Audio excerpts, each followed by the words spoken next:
Bonjour, je m'appelle Marie-Louise Rabeteux-Kotani, je suis coach et j'accompagne les personnes en utilisant des techniques énergétiques et l'astrologie chinoise.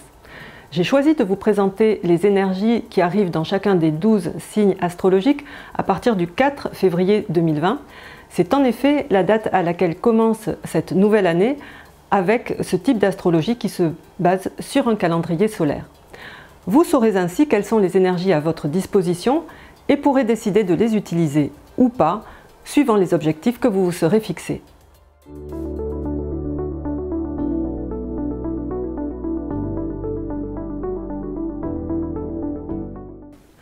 Le lapin en 2020.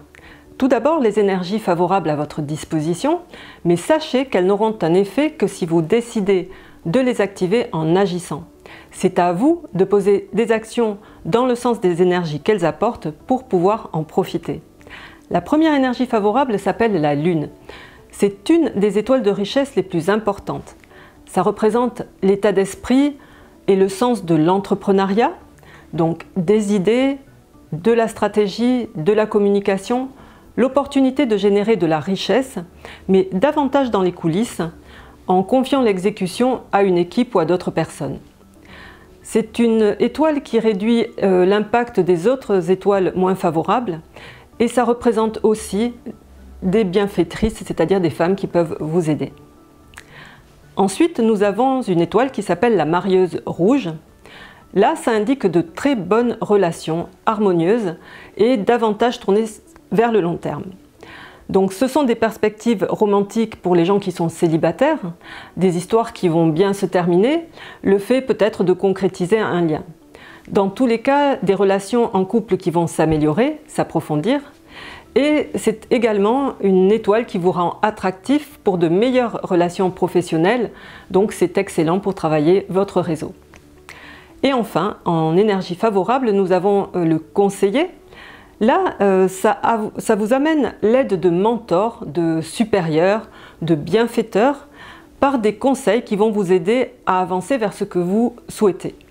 Donc c'est le moment de se faire coacher, que ce soit pour la santé, la nutrition, le sport peut-être, mais aussi les finances, les relations, le développement personnel. Dans les énergies moins favorables, nous avons le retour de bâton. Là, il s'agit en fait d'une énergie qui vous fait faire des choses sans aller au fond, donc vous n'allez pas au fond des choses et elles vous reviennent. Donc les choses que vous faites ne sont pas forcément appréciées et peuvent conduire à des conflits ou à des querelles, notamment avec la famille. Donc là, il vaut mieux penser aux conséquences de ces actes et se mettre à la place des autres, des clients, des personnes concernées avant de faire quoi que ce soit. C'est important d'aller dans le détail et sachez que tout cela peut être minimisé par une meilleure communication. Ensuite, nous avons l'esprit crochet. L'esprit crochet indique que vous pouvez par le passé avoir fait quelque chose dont vous allez subir les conséquences maintenant. Certaines personnes risquent de vous demander des comptes ou vouloir vous nuire en retour de ce que vous avez pu faire avant. Donc le mieux, c'est de leur présenter vos excuses, de régler cette affaire et de passer à autre chose, sans quoi, si vous ne le faites pas maintenant, c'est un problème qui risque encore de vous revenir plus tard et peut-être plus gros. Enfin, nous avons une énergie qui s'appelle sous pression. Donc la pression, en fait, le résultat de cette pression va dépendre de votre résistance au stress. Si vous savez résister à la pression et que vous êtes capable de gérer un haut niveau de stress, pas de problème. Sinon, vous risquez de mal le vivre. La différence entre la pression et le stress, c'est souvent dans le stress, on n'a pas forcément les solutions. Dans tous les cas, l'effet de ces énergies moins favorables va être grandement diminué par les énergies positives qui sont à votre disposition, surtout si vous agissez en fonction d'elles et si vous focalisez votre attention sur ce qu'il y a de positif dans votre vie. Alors voyons où peut se trouver le lapin dans votre thème. Votre thème peut comporter en fait jusqu'à 4 signes ou animaux différents, qui vont chacun représenter un aspect différent de votre vie. Pour savoir comment est composé votre thème, je vous invite à vous rendre sur mon site www.bazi-coaching.com. Vous cliquez sur l'onglet calculateur, vous entrez votre date de naissance et vous aurez le détail de votre thème.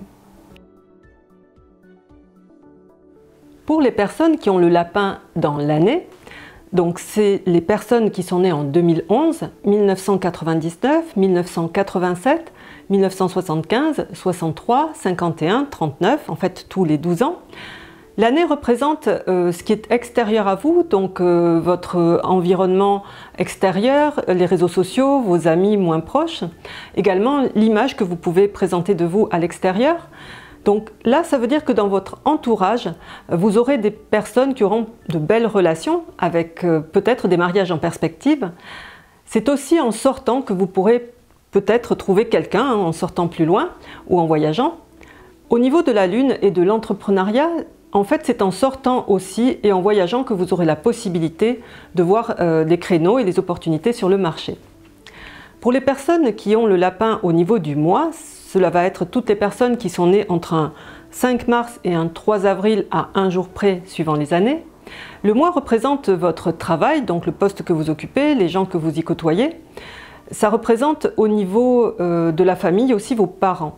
Donc là, au niveau de votre travail et de votre carrière, c'est le bon moment pour voir les opportunités justement avec la Lune et peut-être vous lancer si vous avez des idées d'entrepreneuriat.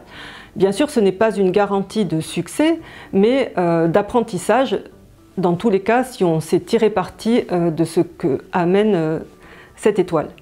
C'est aussi la possibilité de faire une rencontre avec la marieuse rouge sur votre lieu de travail et d'approfondir des relations professionnelles.